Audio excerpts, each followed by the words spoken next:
Bonjour à tous et bienvenue dans Chroniques d'en haut. Les histoires que l'on va vous raconter aujourd'hui sont celles de citoyens comme vous et moi qui un beau jour ont décidé à leur niveau de faire des petites choses pour aider à la préservation de cet univers que l'on aime tous, celui de la montagne. Ils sont hôteliers, ils peuvent être aussi simples citoyens engagés ou tout simplement bénévoles dans des associations, mais tous apportent leur pierre à l'édifice. C'est cette histoire que l'on va vous raconter aujourd'hui, ces histoires qui, mises bout à bout, arrivent à changer les choses. Chronique d'en haut, c'est parti. Dans Chronique d'en haut, nous partons à la rencontre de citoyens agissant au quotidien pour la préservation de la montagne. Catherine aide à garder le troupeau de Gaëtan contre les attaques du loup. Elle est bénévole de l'association Ferrus qui tente de réconcilier éleveurs et protecteurs du loup. À la fois défi technique et rénovation exemplaire, le Toit du Monde est l'un des tout premiers gîtes des Alpes à être neutre en carbone. Une visite étonnante. Déjà étoilé au guide Michelin, Frédéric Molina vient de recevoir une nouvelle distinction, le trèfle vert pour sa cuisine éco-responsable. Mais tout d'abord, Laurent rejoint les rives du lac d'Annecy. Il va participer à une cueillette insolite mais fort utile. Direction la commune de Flumet, en Savoie, à quelques pas de la station de ski du Prat d'Arly, pour découvrir le Toit du Monde, un gîte unique en son genre. Alors ce que vous allez découvrir maintenant, c'est la réalisation d'une idée finalement assez simple. C'est un gîte qui est particulièrement dans l'air du temps, comme on en voit de plus en plus en zone de montagne. Il est destiné à accueillir un petit groupe de vacanciers ou de touristes avec une bonne table qui sert des produits locaux dans un circuit ultra court puisque le potager n'est pas très loin et en plus il participe largement à l'animation de la vie locale et pas seulement pendant les saisons touristiques. Et ça, c'est le projet de Florent et Laetitia. Et en plus à l'intérieur, c'est magnifique, vous allez voir.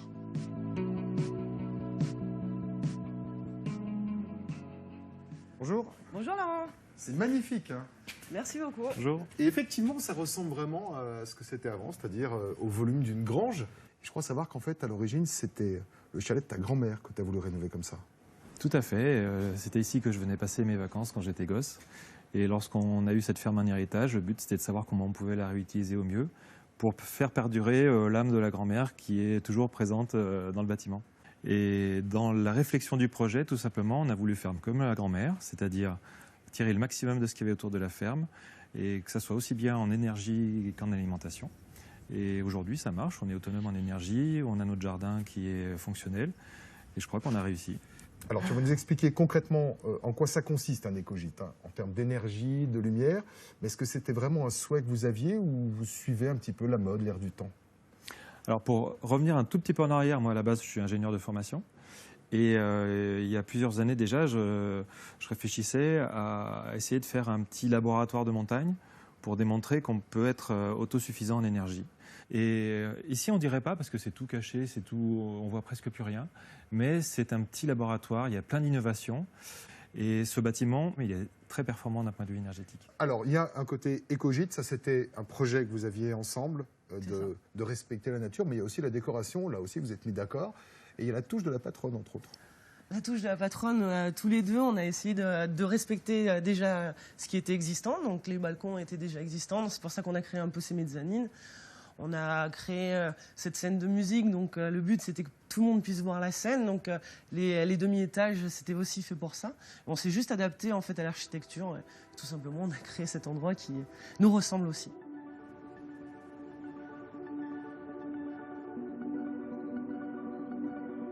L'un des secrets de la basse consommation d'énergie de ta maison, c'est ça, hein, c'est le toit. Bah ici c'est le sommet de la machine, on a 30 mètres carrés de panneaux solaires thermiques. C'est pas du photovoltaïque, c'est du thermique, donc c'est-à-dire qu'on chauffe de l'eau. Et après, en bas, je vais te montrer, on a des gros ballons de stockage. Et ça permet de produire l'eau chaude sanitaire, mais également le chauffage. Mais est-ce qu'en montagne, à 1000 mètres d'altitude, on a assez de puissance, de soleil, de durée d'ensoleillement pour arriver à chauffer un volume pareil? C'est quand même très très grand, hein. Eh ben, encore mieux, parce qu'à cette altitude-là, on n'a pas toute la brume qu'on peut avoir les journées d'automne dans la vallée. Bien sûr, c'est un peu plus cher à l'achat, mais moi aujourd'hui, l'énergie thermique me coûte zéro parce que je produis mon bois dans la forêt donc je me chauffe toute l'année pour zéro. Un petit peu de sueur et un petit peu d'essence pour la tronçonneuse. C'est-à-dire que le bilan énergétique, il est de zéro dans ce grand bâtiment. Pour tout ce qui est chauffage eau chaude sanitaire, c'est 0. Et après, l'électricité, par contre, je l'achète. Avec des contrats verts pour garantir justement la démarche jusqu'au bout. C'est-à-dire que le bâtiment, au milieu de son territoire, ici, on est neutre en carbone. Bon, on va aller récupérer le bois, parce que, mine de rien, tu m'as embauché quand même pour bosser un peu, c'est juste en dessous.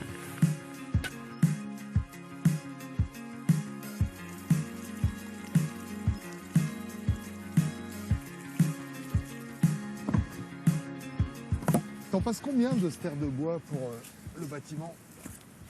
Entre 15 et 20 stères à l'année. Vu la taille du bâtiment, c'est pas énorme. Hein. Et le vieux tracteur, là, c'est celui de la grand-mère aussi, parce qu'il a l'air pas tout neuf. Ah, c'est pas celui de la grand-mère, mais il a mon âge, j'ai acheté d'occasion. Ça grimpe au mur, ça. Hein. Ça grimpe au mur et on a toujours besoin en montagne d'avoir un tracteur comme ça. Allez, c'est bon. De quoi chauffer quoi? 1 mois, 2 mois? Ah, il y a un mois de chauffage là. Ah ouais.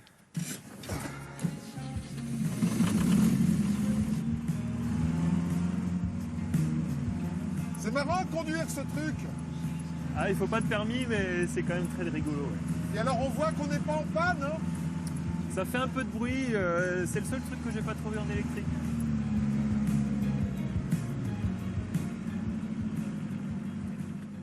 Allez.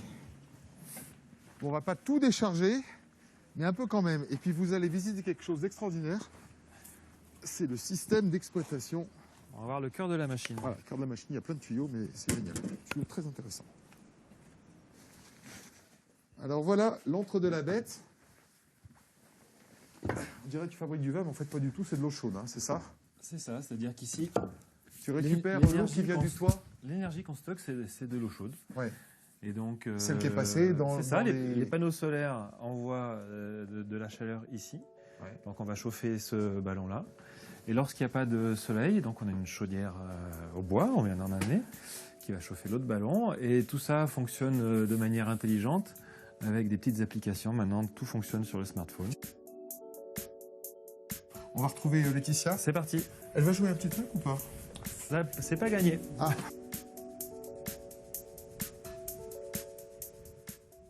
Alors après avoir visité le gîte avec Florent, quand on explique comment ça marche et tout, on se rend compte qu'on peut être dans un lieu convivial, moderne et éco-responsable. Et ça, c'était vraiment l'essence même de votre projet à tous les deux.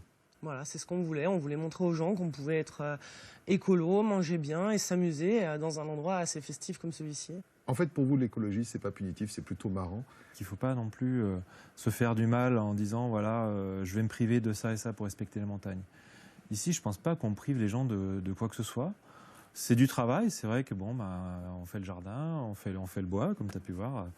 Et donc, c'est du travail en plus, mais on y arrive et ça marche. Merci à tous les deux. On va rester dans la région, pas très loin d'ici. Frédéric Molina, grand chef déjà étoilé au Michelin, vient de recevoir une nouvelle distinction de ce même guide, le trèfle vert. Alors, peut-on faire de la grande cuisine en restant éco-responsable? Réponse, avec lui. Il paraît que tu sais gratter un petit peu, toi, sur la guitare. Un petit peu. Eh ben, vas-y. Ok. Hôtel California, je sens que tu vas le faire.